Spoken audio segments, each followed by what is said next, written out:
Section 1. You will hear a telephone conversation between a travel agent and a customer. First, you have some time to look at questions 1 to 6.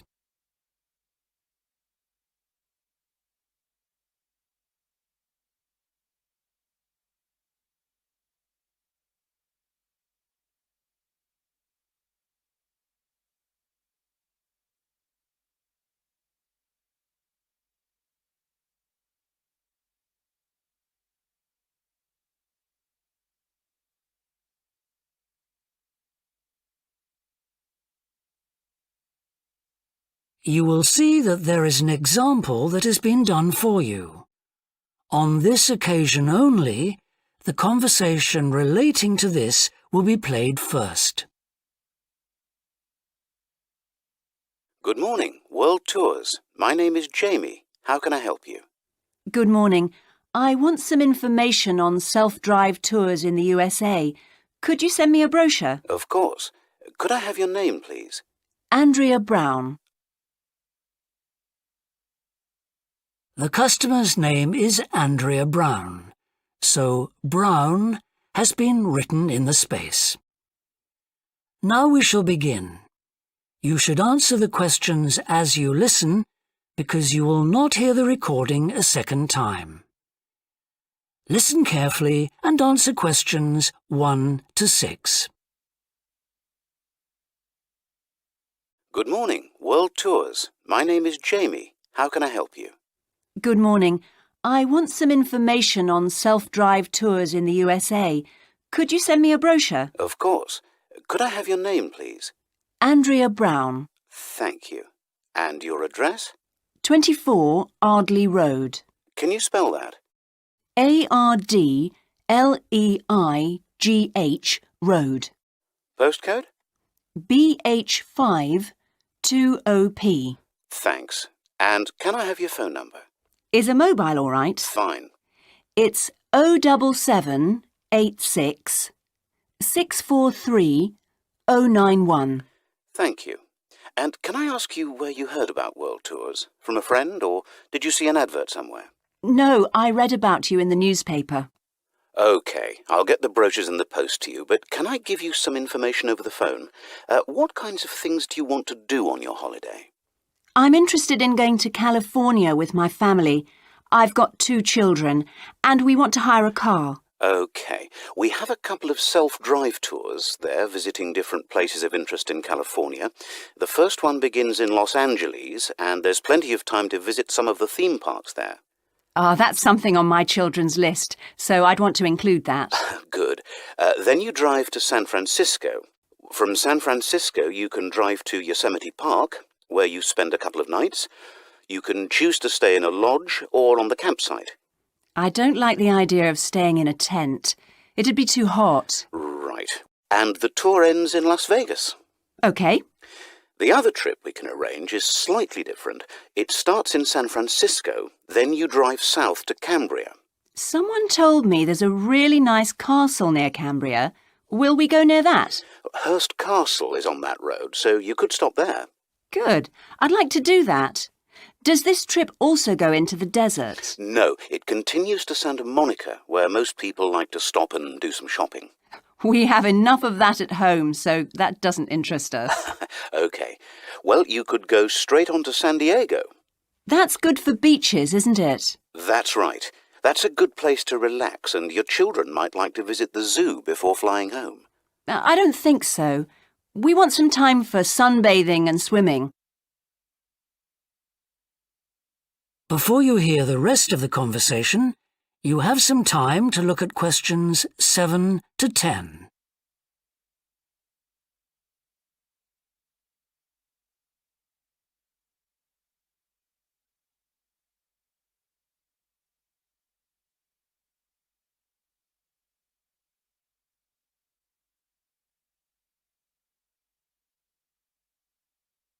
Now listen and answer questions 7 to 10. So, how many days are the trips and how much do they cost? The first one I told you about is a self-drive tour through California, which lasts 12 days and covers 2,020 kilometres. The shortest journey is 206 kilometres, and the longest is 632 kilometres. The cost is £525 per person. That includes accommodation, car rental and a flight, but no meals. OK. And the other trip? That lasts 9 days, but you spend only 3 days on the road. You cover about 980 kilometres altogether. So is that cheaper then? Yes, it's almost £100 cheaper. It's £429 per person, which is a good deal. So that covers accommodation and car hire. What about flights? They aren't included, but these hotels offer dinner in the price. OK. Well, thank you very much. I'll be in touch when I've had a chance to look at the brochure. I'm pleased to help. Goodbye. Goodbye. That is the end of section 1. You now have half a minute to check your answers.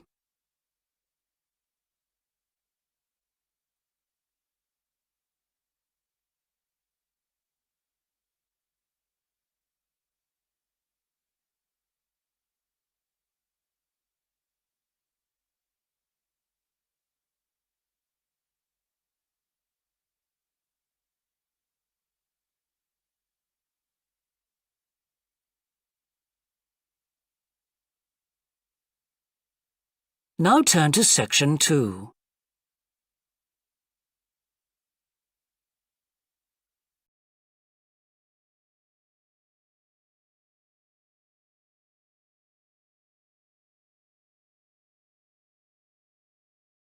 Section 2. You will hear a fitness manager of a leisure club talking to some new members. First, you have some time to look at questions 11 and 12.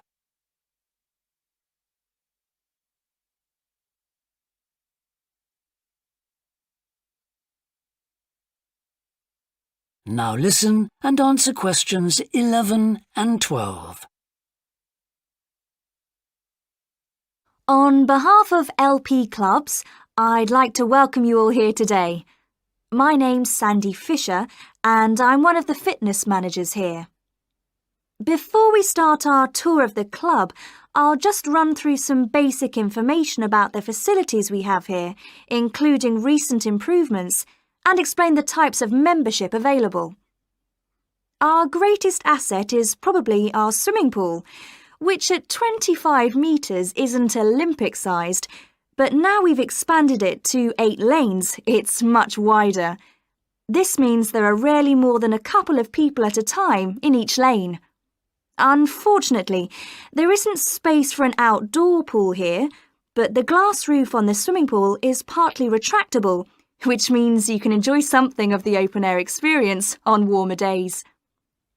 Our recently refurbished fitness suite has all the latest exercise equipment, including 10 new running machines and a wide range of weight training machines. Each member is given full training in how to operate the equipment, and there is always a trainer on duty to offer help and advice. Although we do have adult-only times after 6 and at certain times at weekends, children are well catered for. Older children continue to benefit from a wide range of tuition, anything from trampolining to yoga. Before you hear the rest of the talk, you have some time to look at questions 13 to 20.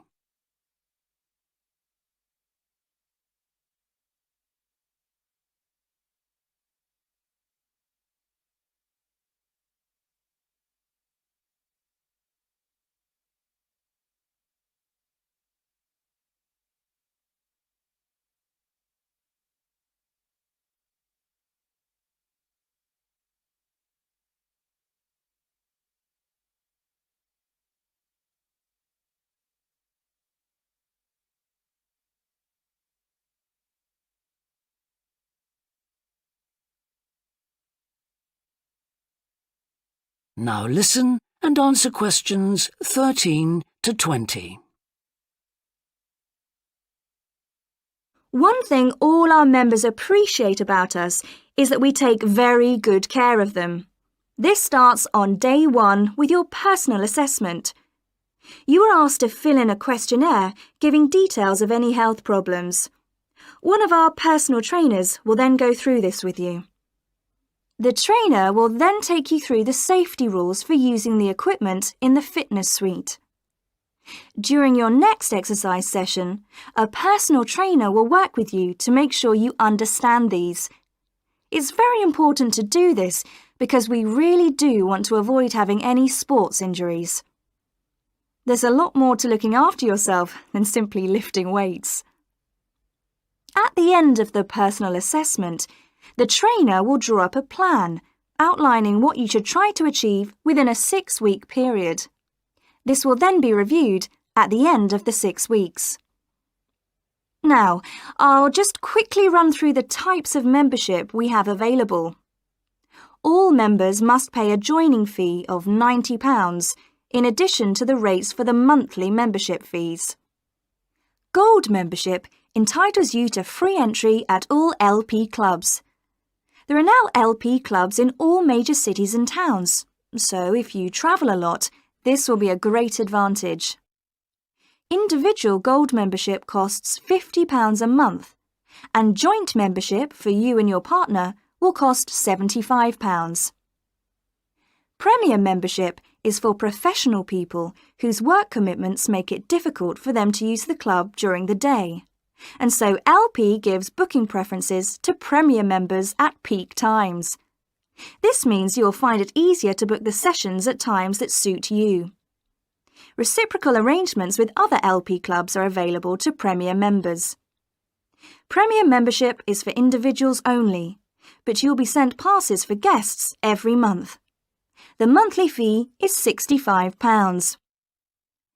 You don't have to have any special clothes or equipment when you visit the club. We provide robes and hairdryers in the changing rooms, but it's very important to remember your photo card because you won't be able to get in without it. For people who aren't working during the day, That is the end of section 2. You now have half a minute to check your answers.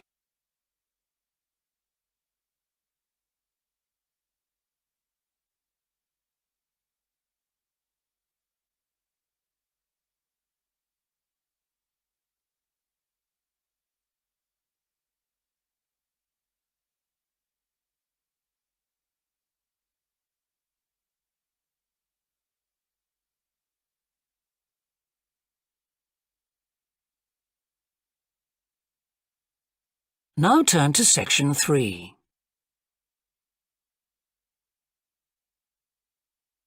Section 3. You will hear a student called John talking to a professor about a design competition he is entering. First, you have some time to look at questions 21 to 25.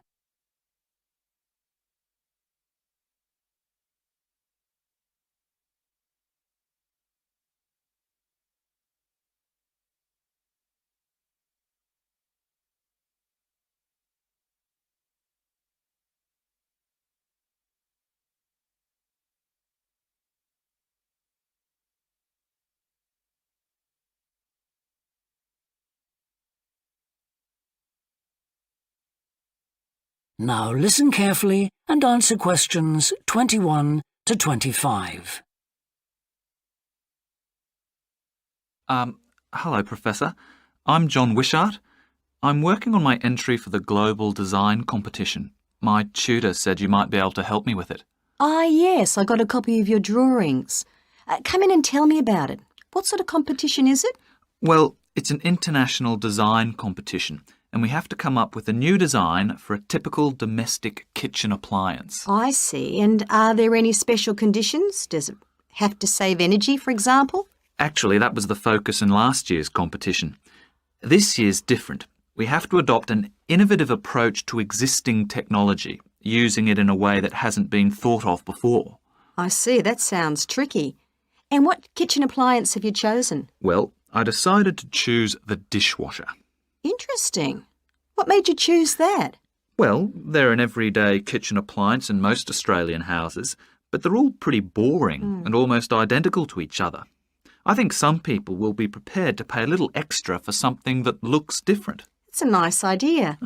I see you've called your design the rock pool. Why is that? Basically because it looks like the rock pools you find on a beach. The top is made of glass so that you can look down into it. And there's a stone at the bottom. Is that just for decoration? Actually, it does have a function. Instead of pushing a button, you turn the stone. So it's really just a novel way of starting the dishwasher. That's right. It's a really nice design, but what makes it innovative? Well, I decided to make a dishwasher that uses carbon dioxide. In place of water and detergent? How will you manage that? The idea is to pressurise the carbon dioxide so that it becomes a liquid. The fluid is then released into the dishwasher where it cleans the dishes all by itself. Sounds like a brilliant idea. Your system will totally do away with the need for strong detergents. So what happens once the dishes are clean? Well, to allow them to dry, the liquid carbon dioxide and the waste materials all go to an area called the holding chamber. That's where the liquid is depressurised and so it reverts to a gas. Then the oil and grease are separated out and sent to the waste system. It sounds like you've thought it all out very thoroughly. So what happens to the carbon dioxide once the process is complete? Not wasted, I hope. Actually, that's where the real savings are made. The carbon dioxide is sent back to the cylinder and can be used again and again. What a terrific idea. Do you think it will ever be built? Probably not, but that's okay. Well, I'm sure a lot of positive things will come out of your design. Before you hear the rest of the discussion, you have some time to look at questions 26 to 30.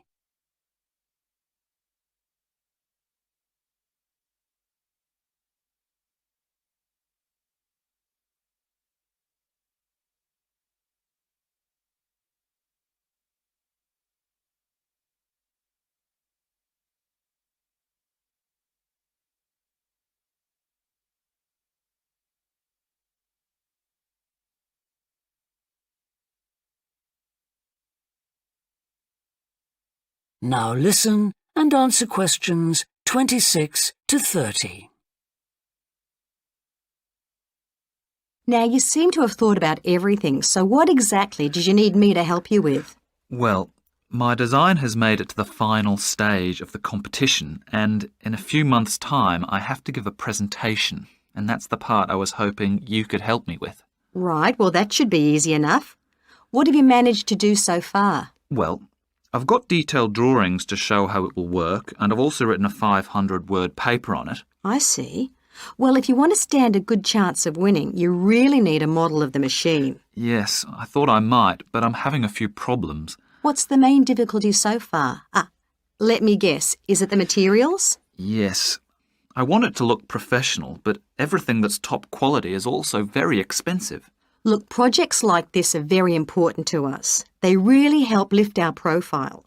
So why don't you talk to the university about a grant? Oh. I can help you fill out the application forms if you like. Oh, that would be great. You'd better show me this paper you've written as well. For a global competition such as this, you need to make sure the technical details you've given are accurate and thorough. Oh, that would be a great help. Is there anything else I can do? Well, I'm really nervous. That is the end of section 3. You now have half a minute to check your answers.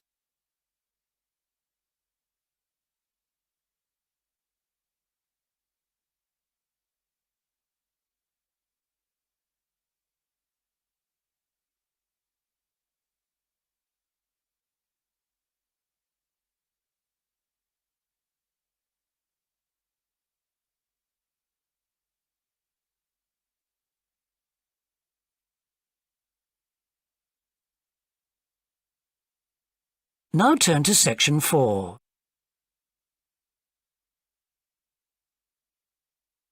Section 4. You will hear a university lecture about an endangered bear in British Columbia, Canada, known as the spirit bear. First, you have some time to look at questions 31 to 40.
Now listen carefully and answer questions 31 to 40. Today, we continue our series on ecology and conservation with a look at a particularly endangered member of the black bear family. 1 in 10 black bears is actually born with a white coat, which is the result of a special gene that surfaces in a few. Local people have named it the spirit bear, and according to the legends of these communities, its snowy fur brings with it a special power. Because of this, it has always been highly regarded by them, so much that they do not speak of seeing it to anyone else. It is their way of protecting it when strangers visit the area. The white bear's habitat is quite interesting. The bear's strong relationship with the old-growth rainforest is a complex one. The white bear relies on the huge, centuries-old trees in the forest in many ways. For example, the old-growth trees have extremely long roots that help prevent erosion of the soil along the banks of the many fish streams. Keeping these banks intact is important because these streams are home to salmon, which are the bear's main food source. In return, the bear's feeding habits nurture the forest. As the bears eat the salmon, they discard the skin and bones in great amounts on the forest floor, which provide vital nutrients. These produce lush vegetation that sustains thousands of other types of life forms, from birds to insects and more. Today, the spirit bear lives off the coast of the province of British Columbia on a few islands. There is great concern for their survival, since it is estimated that less than 200 of these white bears remain. The best way to protect them is to make every effort to preserve the delicate balance of their forest environment. In other words, their ecosystem.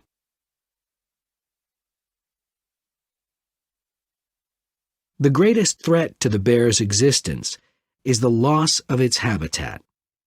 Over many years, logging companies have stripped the land by cutting down a large number of trees. In addition, they have built roads which have fractured the areas where the bear usually feeds, and many hibernation sites have also been lost. The logging of the trees along the streams has damaged the places where the bears fish. To make matters worse, the number of salmon in those streams is declining because there is no legal limit on fishing at the moment.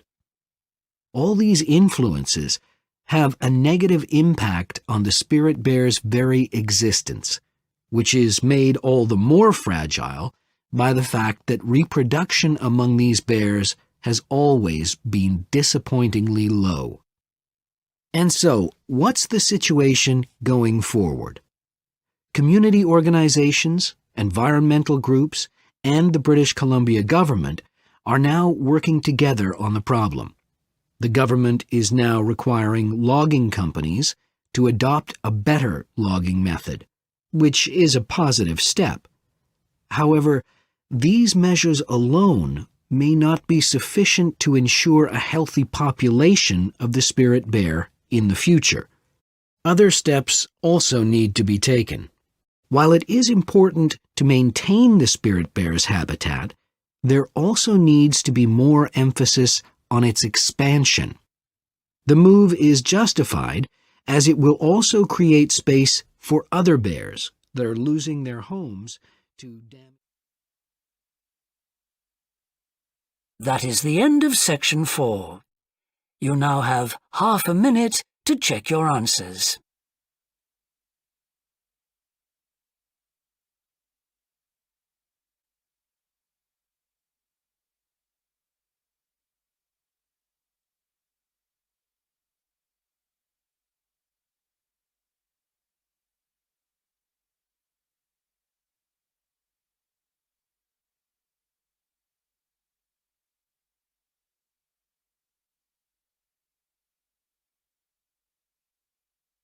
That is the end of the listening test. In the IELTS test, you would now have 10 minutes to transfer your answers to the answer sheet.